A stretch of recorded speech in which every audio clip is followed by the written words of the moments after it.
We're gonna go ahead and move on. This is a brand new, I legit just typed in Honkai Star Rail lore, and this person, Ashikai. So Ash, I'm gonna call it Ash.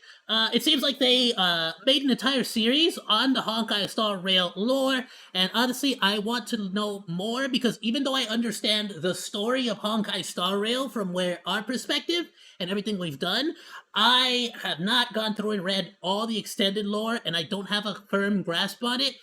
I have looked into the eons, like my favorite eons, and like looked into what they do and how they roll in the universes, but I'm still very, very lost in a lot of it. And apparently, according to people, Honkai Star Rail has to do with, I don't know if it was Genshin or Honkai Impact, I think it was.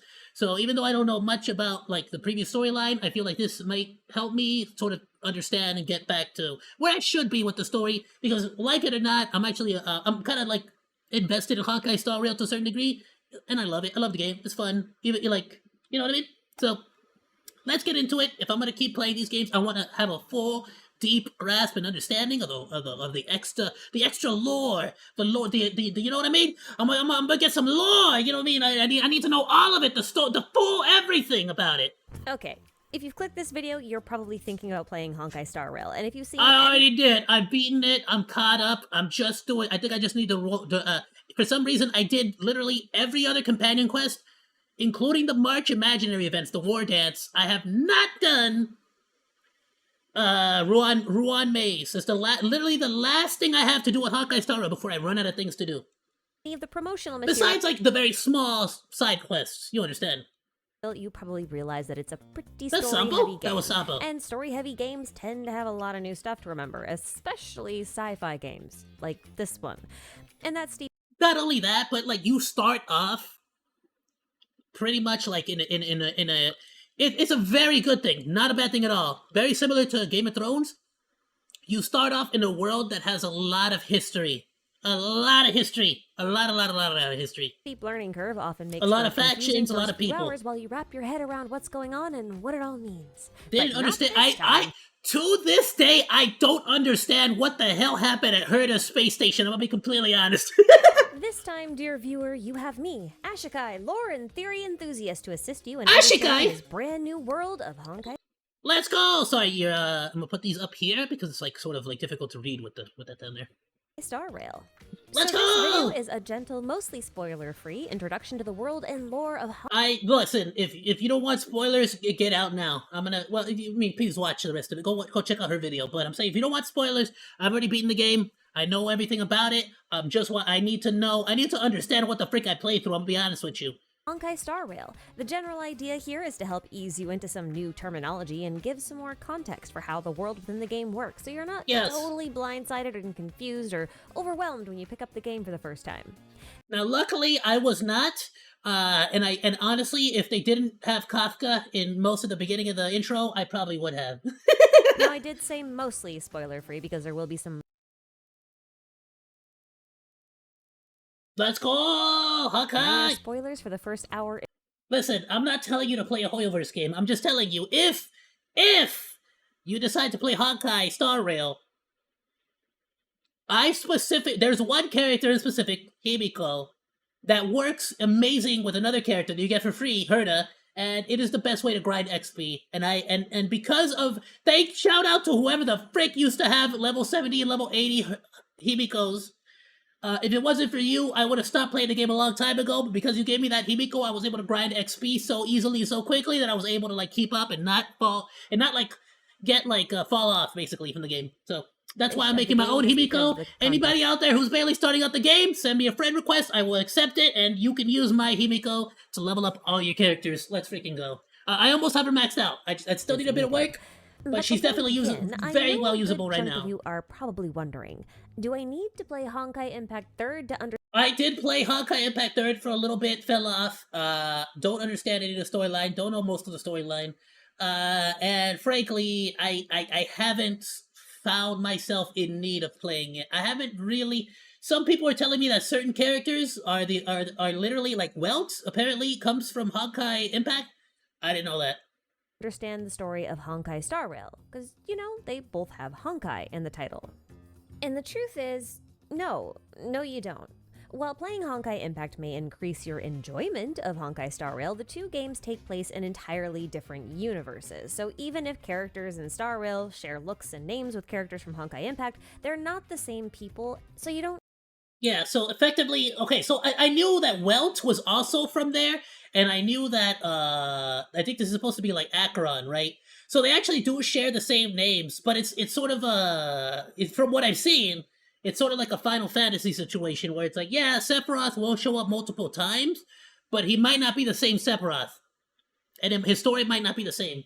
Don't need to worry about not knowing their backstories or anything. There is one exception to this rule though, but we'll talk about him later.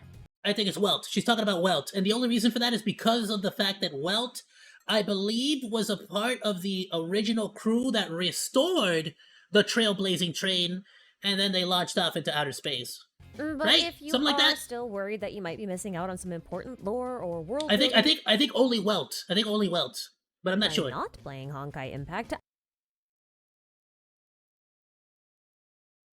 Zenless Zone Zero? We've been playing Zenless Zone Zero for quite a while. I'm a huge fan of Zenless Zone Zero. It's Zenless Zone Zero is like, it just came out, bro. So, yes, definitely play Zenless Zone Zero. Beat the campaign, push through as far as you can. If you decide to stop playing it, stop playing it. But otherwise, the time is now. If you're looking for a game that's like pretty new and like there's not like a million characters that you're gonna have to wail out for, yeah, Zenless Zone Zero, Wuthering Waves, both of those games are phenomenal. Honkai Star Rail has a lot of characters that you're gonna have to catch up with. It's starting to get to the point of like Genshin Impact, which I haven't started Genshin Impact because there's so many freaking characters that I know I'm never gonna get. So Wuthering Waves and Zenless Zone Zero. Definitely try Zenless Zone Zero. It's so much more grounded, so much more like real life. You know what I mean? Like it's not like super sci-fi. It's still sci-fi, but it's a lot more grounded, a lot more like, you know, down to earth. So definitely try Zenless Zone Zero. Highly recommend it. Me personally. If you get lucky and get the Ice Shark, get the Ice Shark. You want the Ice Shark. Trust me. I will start this video by explaining the most relevant part of Hoyo's multiverse setup that carries over from the world building of Honkai Impact. It's short, simple, and it'll probably get explained independently in Star Rail at some point anyway, but here you go. But like I said, if anybody wants to get into Honkai Star Rail, send me a friend request. My Himiko should be able to help you level up your characters. Within Hoyo's multiverse... I'll say this much, Master Sam. Here's the best way for me to explain it to you. Zenless Zone Zero, there are some teams that will definitely be better than others, because some enemies, some bosses have weaknesses that you just simply don't have an element to fight them with. But even if you don't have the element, you can still fight them, as long as you don't get a team that's like part of their resistances. Wuthering Waves and Zenless Zone Zero, compared to Honkai Star Rail, you can use pretty much any characters. I like Wuthering Waves. It literally doesn't matter what character you use. You will have a good time. You'll be able to defeat them. You're not gonna get like the maximum damage with all of them, but you'll be able to play really well. If you play Zenless Zone Zero, same thing. I've never struggled with any character. Not a single character have I ever felt like, oh, this character's underpowered. I gotta wail out and buy the new one. No. Honkai Star Rail, 110%. I absolutely feel like if I don't wail out and go for the super premium characters, I'm not going to be able to compete. There's a lot of characters in Honkai Star Rail that if you do not get them, you're just going to be at a disadvantage. Bai Lu is the #1 example of that. She is the only medic that can revive someone if they go down. And Natasha, she can't even compare. Nobody can compare. Not even Lynx, really. Setup, which I will now just call the Hoyoverse, there are two primal forces, the Imaginary Tree and the Sea of Quanta. So it might be easy. Those are two primordial... Go. Now within Hoyo's multiverse setup, which I will now just call... Within their multiverse setup, okay. The Hoyoverse, there are two primal forces, the Imaginary Tree and the Sea of Quanta. So it might be easier to think of them as the Tree of Order and the Sea of Chaos. It's a Sure, but okay. Gross oversimplification. But I prefer it when you just tell me the real name then, because then I won't get confused. The Imaginary Tree and the Sea of Quanta. The Imaginary Tree and the Sea of Quanta. So it might be easier to think of them as the Tree of Order and the Sea of Chaos. It's a gross oversimplification, but I think it's easier for the unfamiliar people to conceptualize it this way, since the forces of Order and Chaos are generally at odds with each other, and the Imaginary Tree and the Sea of Quanta are trying to devour each other. So familiar people. They're trying to devour each other. Sorry, I meant to pause it, not go back. Chaos are generally at odds with each other, and the Imaginary Tree and the Sea of Quanta are trying to devour each other. So Same kind of concept. Now, metaphorically speaking, but are they trying? So the imaginary tree is trying to devour the Sea of Quanta, and the Sea of Quanta is trying to devour the imaginary tree. Is there really a good and a bad here, though, or is it just two opposite forces that are just sort of like like from a primal instinct? Are they like against each other? The Sea of Quanta is basically this. You know, like for example, you can't really get mad at death for being death. And I don't think life and death would be enemies in a metaphorical sense. Let's we're not talking about I'm not trying to get too serious with you, but I'm not in a metaphorical sense.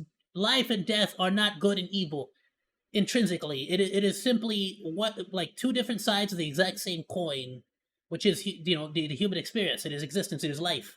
So like I wonder how deeply this like is the Sea of Quanta just pure evil or this pool of infinite possibilities from which grows this imaginary tree, which takes those possibilities and orders them, branching out into countless directions. The leaves that sprout at the end of these branches each contain an entire universe in and of themselves, and because these universes are part of this imaginary tree, they all operate based on the laws of the, quote, imaginary.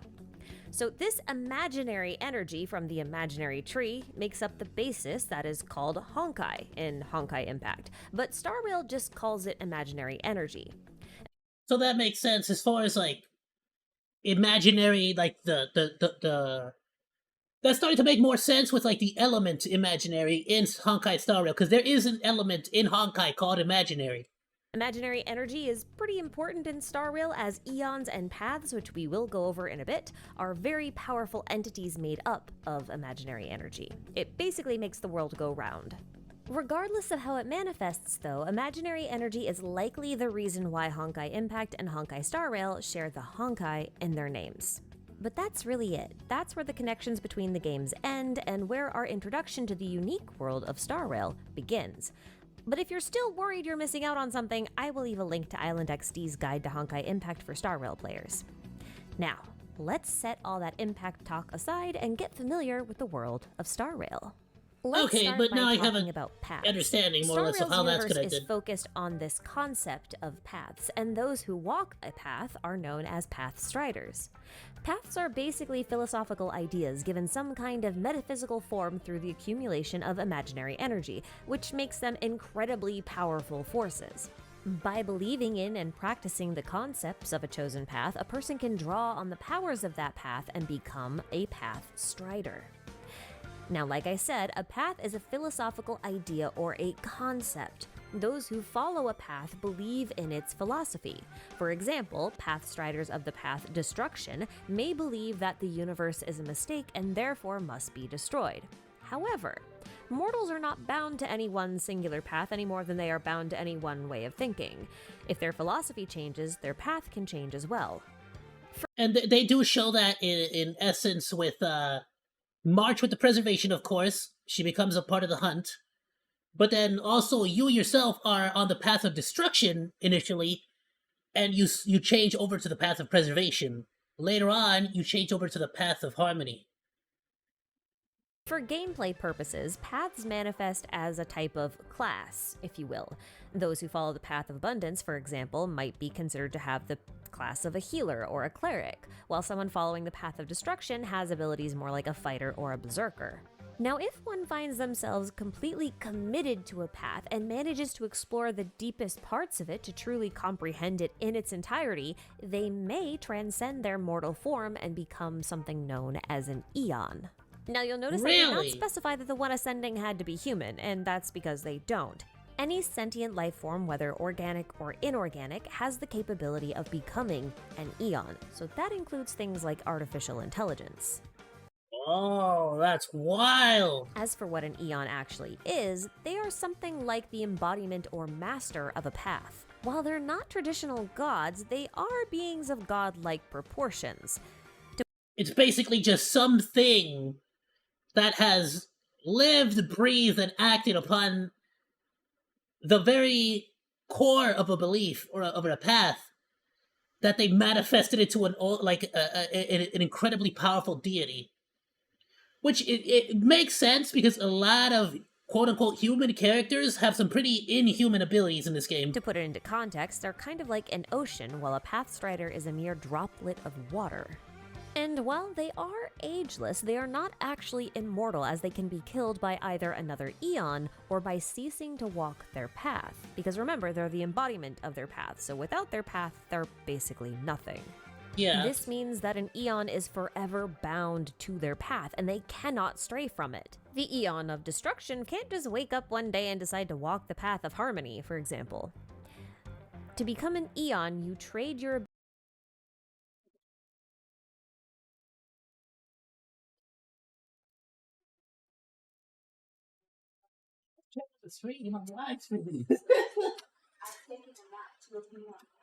to change for incredible power derived from one singular path. Now, the family was just like, "You good?" I'm like, "Yeah, I'm good. Just check the live stream. I'm still." They're like, "You alive?" I'm like, "Oh yeah, I am." godlike entities of cosmic proportions, and Eon's interest in mortals may vary, with some Eons choosing to meddle more than others, but ultimately the lives of mortals are small and inconsequential to them. However, I have noticed that some Eons are kind of like meh, like kind of like not really active, but more so like they're a part of the universe. There are some though, like IX or 9, whatever you want to call it, the Path of Nihility, that's just full blown like does not care about the universe at all. It only has one thing that it worries about, and that's consuming. So I feel like IX is basically, I think IX is basically a sentient black hole. I think it's a black hole that like took on the path of nihility. Just pure nihilistic devour, everything must be devoured equally. Sometimes, freaking though, dope. One of my with favorites. a powerful affinity or talent within a given path will pique the interest of an Eon. This is known as drawing the gaze of an Eon. Those who have been gazed upon by an Eon become something called an emanator, which is kind of like the Eon's will given mortal form. Emanators are extremely powerful and often attract other followers of the same paths. In doing so, they form something called a faction, which is really just a fancy way to group followers of an Eon together under one kind of cohesive label. Now, though factions tend to follow the will of an Eon, forming a faction doesn't necessarily guarantee any sort of special blessing or assistance from the Eon, regardless of whether or not a faction contains an emanator. In the end, factions are just people bound by a common way of thinking, so it's yeah, it seems like emanators are basically just like the Eon's favorites. Like you have like basically you've freaking like shown how much dedication you have to our path that I'm just gonna give you power. Handy to know the philosophy of you're one of my each Eon favorite and their peeps. path in order to understand the goals of their associated factions. Although, since factions are mortal creations, their understanding of their Eon's path can often be twisted or far removed from its original intended meaning. The meaning of things is pretty subjective, after all. Currently, there are... So it is possible to follow a path, but just not well enough so you don't really get any strength. 18 known Eons, but only 7 of these Eons' paths are available to playable characters. Every Eon will play a role in the story at some point, and I will probably make a video going over all 18 at some point. There's 18, but there are only 2 that we're going to familiarize ourselves with today. Those are Akavili, the... To be fair, I was gonna say, yeah, Akavili, the Trailblazer, is not available to us because he's like there's no Trailblaze class, or available to us. There's no for example, the bugs, I believe they're called the crud. I forgot what they're called, but basically, like they're a bugs like path that just sort of seeks to expand their territory, the Trailblaze, and devour Nanook, the Destruction. Akavili was one of those rare Eons that enjoyed mingling with mortals. In fact, Akavili was super free. Like according to like what we've read so far, he was literally like on the Trailblazer, hanging out with peeps. It was freaking dope. Give me a minute, if that, dudes. Be right back. Yo, one sec, not even that long.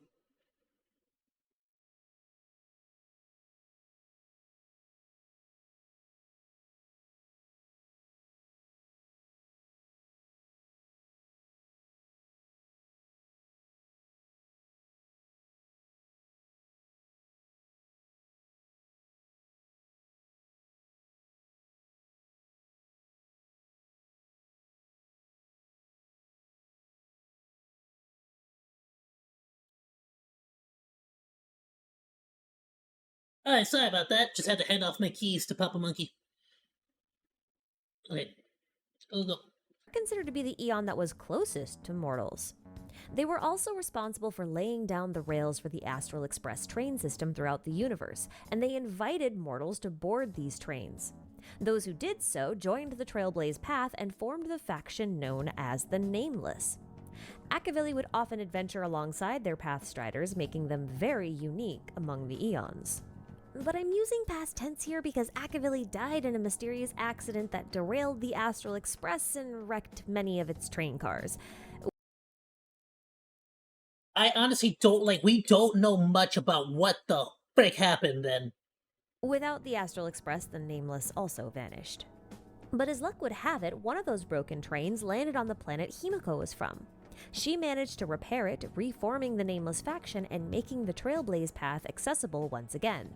Really? I always thought Welt was like one of the first people. So Himiko specifically was the first person to repair the Astral Express and reopen the path of Trailblaze. Astral Express train car that we board as a player. Now, rumor has it that Akavili's heart is in the core that powers the Astral Express, and that's what allows the train to travel across the... That's a rumor. I guess we don't really know, right? What would happen, only Himiko would know at this point. Galaxy, but there's no evidence to support that claim. But there must be some level of truth to the nature of... But here's the thing, though. You said specifically that it doesn't have to be a human that could become an Aeon, an Eon. But what's to say that the train in and of itself, or even Pom Pom, the conductor of the train, wouldn't they themselves be the very, I don't know, Pom Pom definitely has to be a resonator of Akavili. Or the train itself could potentially be not a resonator.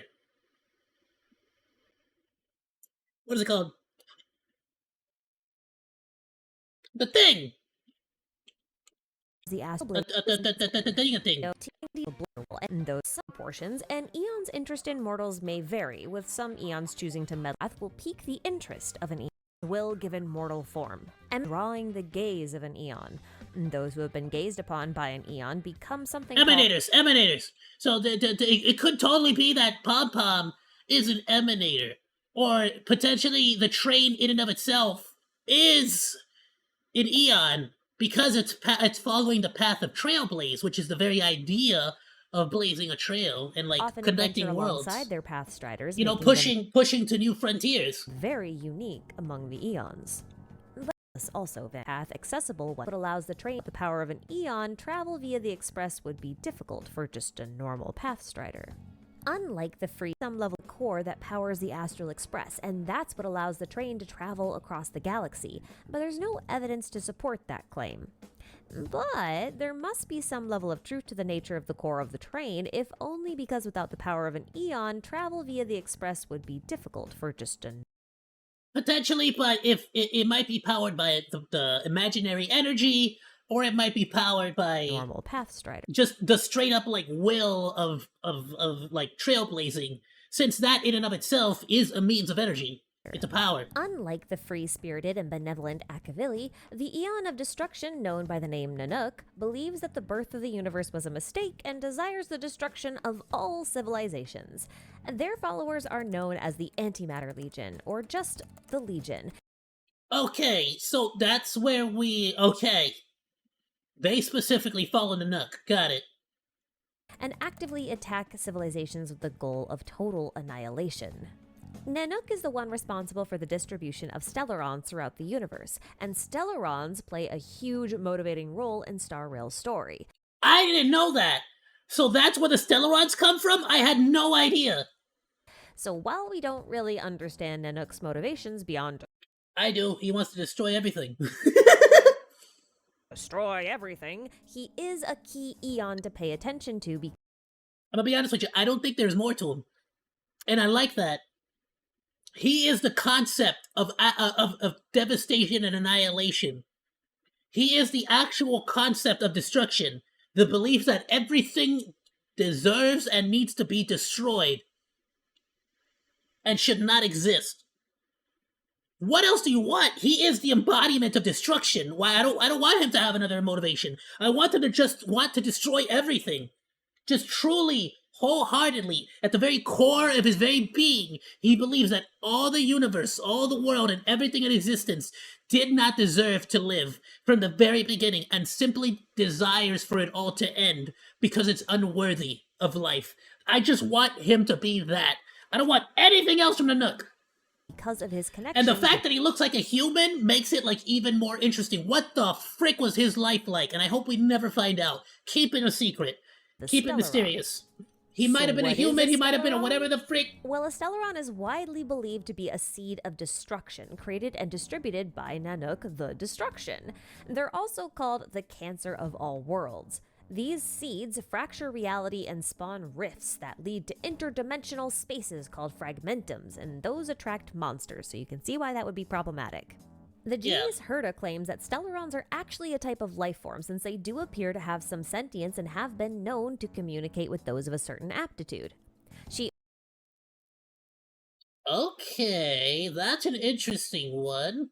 also claims that Stellarons can tether themselves to an eon's path, and that they are capable of responding to the cumulative desires of a world or planet that it happens to find itself on. In certain circumstances, it's like a sentient or like a potentially sentient seed that sort of like takes in the sort of fears or thoughts of all the people on the planet and like makes the destruction based on what's happening, you know? It can even fulfill those desires, but that comes at a cost. Stellarons are the seeds of Nanook, after all, and even if they can perform miracles, they ultimately bring disasters. Now, within the first hour or so of the game, we, the player, and the crew of the Astral Express will learn that the Trailblazer has a Stellaron inside of their body, of all places. This is highly unusual, and while it seems to be pretty stable in there, it's too risky for the Trailblazer to stay in any one place for too long. It's so odd that they decide to choose one of these things. I don't know if this means that both characters are technically canon and one is still on the space station, or if they like both switched out. I went with the male Trailblazer, and I regret it, and I want to play as Stella, the female Trailblazer, because that's an extra waifu on my roster, but oh well, too late. If the Stellaron becomes unstable for any reason, they could bring destruction to any ship, space station, or planet that they happen to be on. Luckily, the nameless aboard the Astral Express are quite experienced in dealing with the Stellaron, since simply having an unstable Stellaron within range of the train tracks can cause the train to come to a complete stop, and it won't move again until the offending Stellaron has been neutralized. Wait, really? This could bring destruction to any ship, space station, or planet that they happen to be on. Luckily, the nameless aboard the Astral Express are quite experienced in dealing with the Stellaron, since simply having an unstable Stellaron within range of the train tracks can cause the train to come to a complete stop, and it won't move again until the offending Stellaron has been neutralized.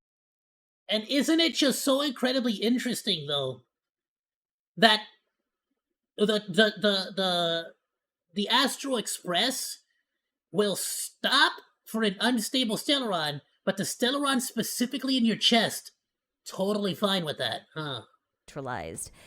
But as long as the Stellaron is... And that being said, though, it now makes so much more sense why at the very beginning of the game, you start off on the path of destruction. It's because you literally have the seed of destruction embedded into you. Inside the Trailblazer's body is stable, the Astral Express can move unimpeded. If it becomes unstable, though, well, there are at least people around who can deal with it right away. All in all, the Astral Express is the safest place for the Trailblazer to be. I've mentioned the Nameless faction quite a bit, but I haven't really talked about them individually, so let me rectify this now because as members of this faction ourselves, we'll be spending a lot of time with them. To start, we have the elegant scientist Himiko, also known as the one who found and repaired the Astral Express, and that kinda makes her the boss. She might also look pretty laid back, but Welt says she's extremely driven and may be chasing a very big but unknown dream. Now, she does share looks and name with a popular character from Honkai Impact, but it's very important to note that they are not the same person. Next, we have Dan Hung, who's level-headed and clever. He boarded the train to escape a past that he doesn't like to talk about, and he also can't remember the past. functions as the train's guardian. He says he's running from something or someone, but he can't quite seem to remember what or who it was, so he's never stayed in one place for too long until he came aboard. We can spoil this actually. If you haven't watched it, go play the game or watch the next video. But Don Hug basically, like, when his species dies, they get resurrected like Doctor Who, but they don't keep their memories. Or the Astral Express. And this fool right here, Blade, pretty much vowed to murder him no matter what. Like, even if he gets resurrected and comes back again, like they come back as like babies. Even if he comes back again, he pretty much vows to murder him every single time forever. Like Dunhung, March 7th has a bit of a foggy past. We genuinely have no idea. Floating through space inside of a big chunk of weird magic ice. She doesn't remember anything about her past, so they just named her after the day that they found her, which was March 7th. She's excitable, carefree, and at times a little bit careless, but you can always count on her for optimism and her trusty camera. Welt is among the oldest members of the Astral Express and is from the planet Earth. I get the feeling at some point we're gonna run into like a planet that was like made out of ice and crystal or something, and it's been shattered or broken in half, and that's where March is gonna be from. Planet that no one else seems to have heard of before. Long after the Honkai threat on Earth had been dealt with, Welt found himself forced to travel into space with a friend to deal with another threat. Unfortunately, his ship passed through a portal and broke down, stranding him until he got picked up by the Astral Express. He's searching for a way back home, though, but until then, he's just kind of chilling. Wait, really? So that's how Welt got involved? I really thought Welt had the Himiko, like, storyline. So Welt is just a traveler too. Himiko's the real like. Long after the Honkai threat on Earth had been dealt with, they don't ever like really specify specifically how like involved Welt is necessarily. At least not yet. To travel into space with a friend to deal with another threat. Unfortunately, his ship passed through a portal and broke down, stranding him until he got picked up by the Astral Express. He's searching for a way back home, though, but until then, he's just kind of chilling. No, he's pretty much just gonna keep hopping from planet to planet, hoping to find Earth so he can return. Now, Welt is the only character who's actually from the world set in Honkai Impact, and so far, all references to that game are only relevant to his personal backstory. I think it's possible that, through Welt, we might learn more about the true nature of the events that occur in Honkai Impact, but I'm not convinced that any of those revelations will be impactful to the story of Star Rail. That said, if you want to learn more about him, most of his really interesting story beats and accomplishments are actually found in comic form, so I'll leave... No freaking way, really? some links to those in the description box if you're interested. And that leaves us with the player character, the Trailblazer. The Trailblazer has a pretty well-defined and sassy personality, and does have voiced lines throughout the game, unlike some of Hoyoverse's previous player characters. The Trailblazer is a character with no known past or family, and in fact they appear to be completely synthetic, created by a mysterious faction known as the Stellaron Hunters. During the first hour of the game, two Stellaron Hunters, Kafka and Silverwolf, infiltrate Herta's space station and create the Trailblazer as a vessel to house a Stellaron that was being kept by Herta. Okay, I assumed I don't know. I assumed Herta had a bunch of humans or clones or something in there just to mess with, or maybe you were also potentially a Stellaron hunter that like had this Stellaron shoved in their chest. While their exact motives are unclear, the Stellaron Hunters seem to want the Trailblazer to board the Astral Express in order to reach the end of their story, whatever that. Oh, so they full-blown synthetically like created a body for you. That means. So with no past, no ties to any planet in particular, and a ticking eon bomb of unknown purpose in their Okay, but see, this is why I was so confused. End of their story, whatever that means. See, she says, "Great, so you remember me." So I was like, that's why I assumed I used to be we used to be like a Stellaron hunter in the game. But maybe she's talking about the Stellaron, specifically the Stellaron. Past, no ties to any planet in particular, and a ticking eon bomb of unknown purpose in their body, the trail. But again, why does Kafka say, "Great, so you remember me"? Why is that the first line she says? Have anything except that singular goal of reaching the end of their story to guide them. Now, this is just speculation on my part, but the Astral Express was created by the Eon Akavili, and Akavili's origin planet is known as Pagana. I honestly believe at this point that Kafka, or rather specifically the Stellaron Hunters, along with Elio, I think they specifically created this artificial body and gave it the power of an Eon, a Stellaron, specifically to try to synthetically create Akavili once again. Because, like Herta said, she believes that a Stellaron is a sentient being that could even go so far as to choose their own path. So, if they take a Stellaron, give it like an actual body, a human, like an actual body, and then send it on the path of Trailblaze, there is a possibility that the Trailblazer will become basically the next Eon of the Trailblaze. Or specifically Akavili, or essentially, the Trailblazer. It would just be called the Trailblazer. Speculation. I think that's what's happening. The Astral Express was created by the Eon Akavili, and Akavili's origin planet is known as Pygmy. Pygmy is the location where the silver rails of the Astral Express begin and end. So if the Stellaron hunters want the Trailblazer to follow the path of the Trailblaze and reach the end of their story via the Astral Express, perhaps the Trailblazer's destiny lies in the final destination of Pygmy. But that's the thing. I feel like that's not where the journey's going. And the reason I say that is because if we are to believe the path of Trailblaze, then they should not be going to planets they've been to before, right? You can go backwards on the track and go visit the previous planets you've been on, but you cannot, you gotta keep going. You can't stop. The tracks can't become a circle. And what they might find when they arrive at the final stop of the Astral Unless you hit every single planet, I guess. Express, you'll just have to play the game and find out for yourself.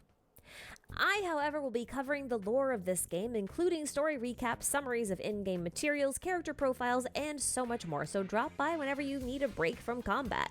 Honkai Star Rail has a ton of compelling characters to meet, stunning locations to explore across the universe, and plenty of mysteries to uncover.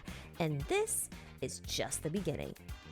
So again, my name is Ashikai, and allow me to formally welcome you aboard the Astral Express with non-stop service to, well, anywhere you want to go. So good luck, have fun, and I'll see you next time. Absolutely great video. Hold on. Okay. Great video. I'm gonna sub and drop a like. I will share this on the Discord. Go drop him a like. Go drop him a sub. Absolutely amazing video. Enjoyed every moment of it. Thank you for the video. Thanks for hanging out. Like or dislike, comment, and subscribe. And become a Monodachi today. I live stream all day, Monday through Friday, so go say hi. That's all for now, Monos. Goodbye, and thanks for swinging by. Salut!